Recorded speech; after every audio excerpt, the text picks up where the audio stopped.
Hello everyone, welcome to burning classes. और आज की क्लास में हम डिस्कस करेंगे 10th क्लास का chapter electricity.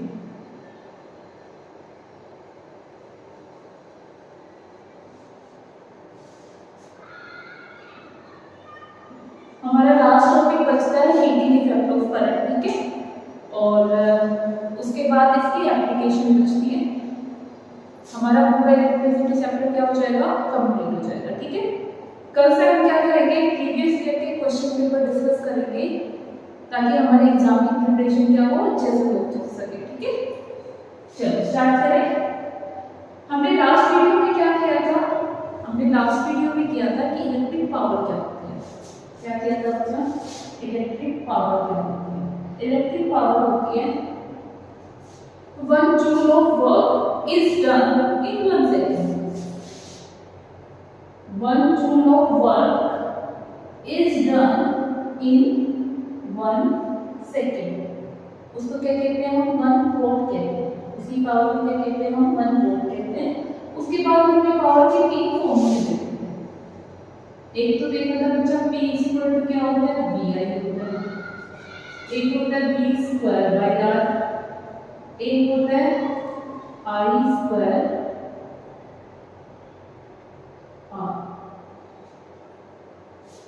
I square R होता है, P होता है। V स्क्वायर R होता है, I स्क्वायर R P, ठीक है। ये हमने 3 फॉर्मूले देखे। कैसे डिराइव किया है, अगर आपने पिछली वीडियो नहीं देखी तो आप एक बार जाके उसको चेक कर लेंगे। अब जो नेक्स्ट टॉपिक आता है वो क्या होता है बच्चा, हीटिंग इफेक्ट ऑफ करंट। तब हम किसी वायर से क्या करते हैं, करंट को पास करते हैं, तो उसमें क्या आता है, हीटिंग इफेक्ट आता है। अब जो हीटिंग इफेक्ट आता है, कुछ डिवाइसेस में क्या आता है, बहुत ज्यादा हीटिंग करंट आ जाता है। जैसे हमारी आयरन हो गई, हमारा गीजर हो गया, हमारे पानी की रोड हो गई, तो इतनी ज्यादा हीटिंग आती है कि उसको हम यूज करते हैं किसी और काम में, ठीक है ना। तो हीटिंग इफेक्ट ऑफ करंट क्या कहते हैं, इसलिए टॉपिक का नाम डाल दिया मैंने, heating effect of current. Heating effect of whenever we pass current through any conductor, whenever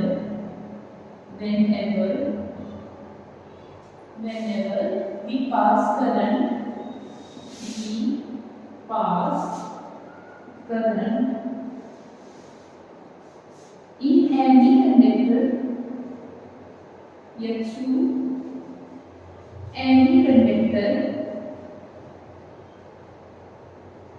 हम कभी भी कंडक्टर से क्या पास करते हैं बच्चा, करंट को पास करते हैं, there is some heating effect, there is some heating effect।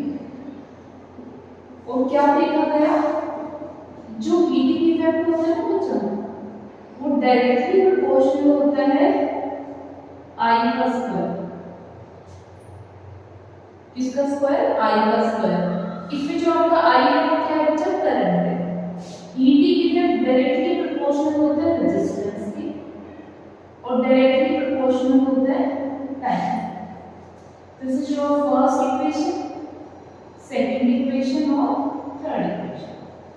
इनका मतलब क्या है, जितना करंट पास करोगे, जितना मान लो आपने 5 एम्पीयर का करंट पास किया, तो 5 का स्क्वायर क्या हो जाएगा, 25।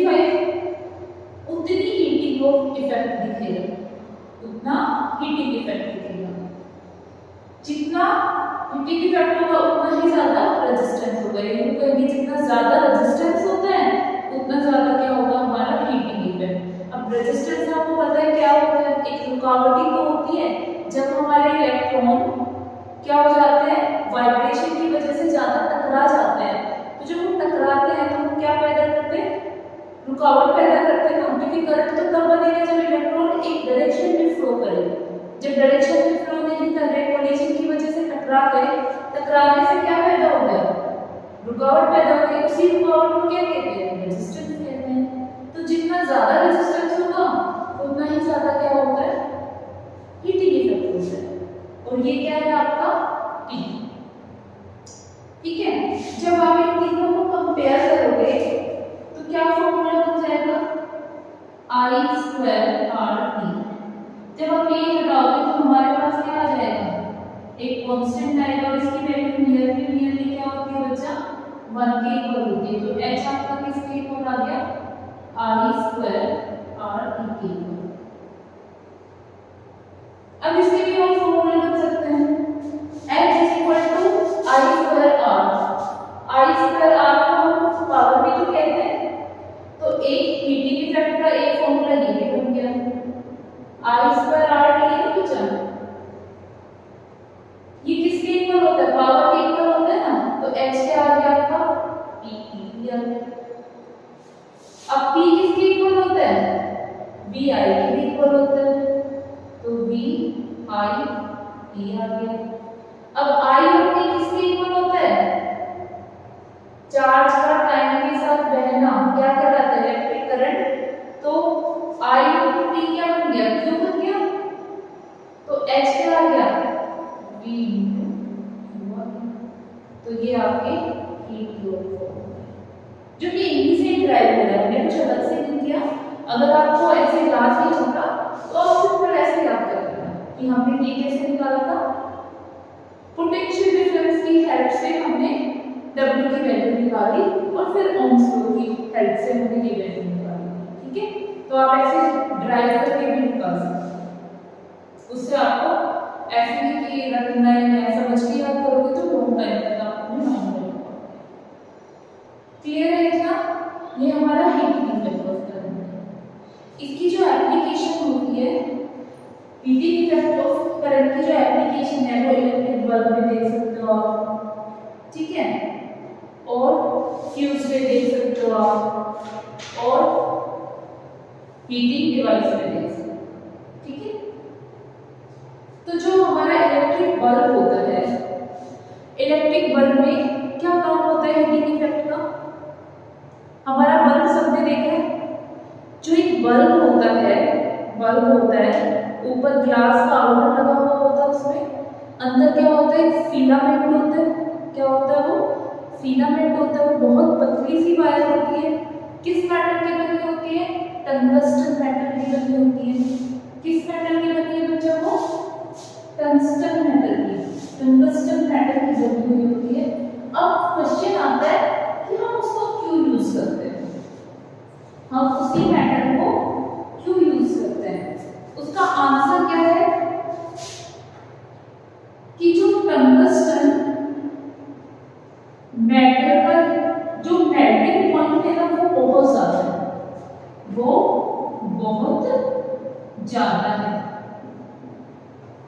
वो इतनी पतली सी भी वायर इसीलिए मेल्ट नहीं होती, ठीक है। इस वजह से हम क्या करते हैं, जो फिलामेंट है वो टंगस्टन मेटल का यूज करते हैं। अब बात ये आती है कि वो इतनी पतली वायर होने के बाद भी तुम्हारी बर्न नहीं होती, उसका रीजन क्या है, ध्यान से सुनना। जो ऊपर ग्लास लगा होता है ना, ग्लास आउटर जो ग्लास लगा होता है बल्ब में, उसके अंदर क्या भरी होती है, इनर्ट गैसेज भरी हुई होती है, हीलियम है, आर्गन है, ठीक है। जो ये इनर्ट गैसेज भरते हैं ना, वो क्यों भरते हैं, ताकि टंगस्टन ऑक्सीजन के साथ मिलके ऑक्साइड ना बनाए। वो उसको ऑक्साइड बनाने से क्या करती है, रोकती है इनर्ट गैस। अगर इसको चेक करना हो आपको तो आप क्या करना, जो बल्ब है ना, इलेक्ट्रिक बल्ब है, उसका ग्लास का जो आउटर है वो तोड़ देना। सॉरी, अब जब आप उस बल्ब को ग्लो करके देखोगे ना, तो जो तुम्हारी फिलामेंट है वो कुछ सेकंड भी नहीं चलेगी, वो क्या करेगी, ऑक्सीजन के साथ रिएक्ट करके और वहीं चल जाएगी, ठीक है। तो ये सिर्फ इनर्ट गैसेस की वजह से होता है कि वो अपना ऑक्साइड नहीं बना पाती और लंबे समय तक क्या होती है, जलती है। क्लियर है। सेकंड क्या है आपका, सेकंड जो एप्लीकेशन है वो क्या है, इलेक्ट्रिक फ्यूज है। जो इलेक्ट्रिक फ्यूज है आपका, अभी तो घरों में इलेक्ट्रिक फ्यूज बहुत बहुत कम यूज होता है। अब तो क्या यूज होता है, एमसीबी यूज होता है। एमसीबी क्या होता है, मिनिएचर ब्रेक सर्किट होता है। पहले हम क्या यूज करते थे बच्चा, इलेक्ट्रिक फ्यूज यूज करते थे। उसमें क्या होता था, उसका डिजाइन, उसकी लंबाई चौड़ाई इस हिसाब से सेट की जाती थी कि मान लो घरों में 2 एम्पियर करंट आ गया। अगर 2 एम्पियर से ज्यादा करंट आ गया, अगर 2 एम्पियर से ज्यादा करंट आ गया तो वहीं पे क्या हो जाता था, वो सर्किट ब्रेक हो जाता था और घर की सारी डिवाइसेस डैमेज होने से बच जाती थी। अब क्या होता है, एमसीबी जैसे ही तुम्हारा करंट ज्यादा हुआ, एमसीबी खुद पे क्या हो जाती है, आपकी डाउन हो जाती है। ठीक है। थर्ड क्या है आपका, हीटिंग डिवाइस है। जैसे हमारा ओवन है, टोस्टर है, ठीक है, आयरन है, गीजर है। ये क्या होती है आपकी, क्या होती है बच्चा, आपकी हीटिंग डिवाइस होती है, जिनका काम हम अपने घरेलू यूज में भी लेते हैं, वैसे भी लेते हैं। ठीक है। तो ये आपकी हीटिंग इफेक्ट ऑफ करंट की क्या थी, कुछ एप्लीकेशंस थी। आप इसको डिटेल में लाइन टू लाइन क्या करोगे, अपने बुक में जाकर पढ़ोगे। जो मैंने समझाया आपको वही देखने को मिलेगा। ठीक है। अगर इस चैप्टर में आपके कोई और डाउट बचते हैं तो नीचे आप कमेंट सेक्शन में मेंशन कर देना कि आपको वो टॉपिक समझना है। हम उस टॉपिक को भी करेंगे और कल से हम previous year question paper discuss करेंगे। ठीक है। क्योंकि अभी इतना टाइम नहीं है, 21 साल से हमारा एग्जाम स्टार्ट है, तो अब हमारा फोकस किस पे रहेगा, प्रीवियस ईयर क्वेश्चन पेपर। ठीक है। अगर आपको हमारी वीडियो पसंद आई है तो प्लीज लाइक एंड सब्सक्राइब करना ना भूलें। Thank you.